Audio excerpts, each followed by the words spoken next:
হ্যাঁ মেহেদি বলো। উনি আমার বিয়ে ঠিক করছে। তুই মেয়েকে কি পছন্দ করবি? আমি তো তোর জন্য ছোটবেলা থেকে মেয়ে পছন্দ করে রেখেছি। আসসালামু আলাইকুম বন্ধুরা, আশা করি সবাই অনেক ভালো আছেন। এটা আমাদের গল্প নাটকের প্রতিটা পর্ব যেন আমাদের হৃদয় স্পন্দন বাড়িয়ে দিচ্ছে। 31তম পর্বে সেই টানটান নাটকীয়তার মোড় সাজ্জাদের করুণ আকতি দেখার পর আপনারা এখন দাঁড়িয়ে আছেন এক বিশাল প্রশ্নের সামনে। 32তম পর্বে কি সাজ্জাদ আর কেয়ার জীবনে নতুন কোনো ঝড় আসবে, নাকি দীর্ঘ প্রতীক্ষার পর তারা এক হবে? আজকের ভিডিওতে আমি আপনাদের জানাবো 32তম পর্বের বড় সব ঘটনাগুলো, তাই ভিডিওটি শেষ পর্যন্ত দেখতে থাকুন। বন্ধুরা, ভিডিওটি শুরু করার আগে ছোট্ট একটি অনুরোধ, যারা চ্যানেলটি সাবস্ক্রাইব করেন সাবস্ক্রাইব করে দেবেন এবং বেল আইকনটি অন করে দেবেন। ভিডিওটি ভালো লাগলে অবশ্যই লাইক করে দিবেন। তো চলুন শুরু করা যাক আজকের ভিডিও। বন্ধুরা, 32তম পর্বে আমরা দেখতে পারি গল্পের সবথেকে বড় ইমোশনাল ক্লাইম্যাক্স। এতদিন ধরে সাজ্জাদ আর কেয়ার মাঝে যে পাহাড় সমতুল্য দূরত্ব সৃষ্টি হয়েছিল, সেই পর্বে হয়তো কেয়া এমন সত্য জানতে পারবে যা সে কল্পনা করতে পারেনি। হয়তো সাজ্জাদের বড় কোনো ত্যাগের কথা এবার কেয়ার সামনে প্রকাশ পাবে।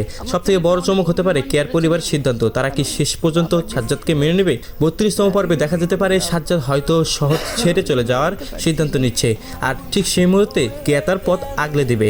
পরিচালক মোস্তফা কামাল রাজ ভাইয়া এই পর্বে এমন কিছু দৃশ্য সাজিয়ে রেখেছেন যা দর্শকের চোখে জল এনে দেবে। 32তম পর্বে হয়তো এই গল্প জোট খেলার একটি চূড়ান্ত অধ্যায়। তো বন্ধুরা, আপনারা কি মনে করছেন এই এপিসোড নিয়ে তা জানিয়ে অবশ্যই কমেন্ট করতে পারেন আমাদের কমেন্ট বক্সে।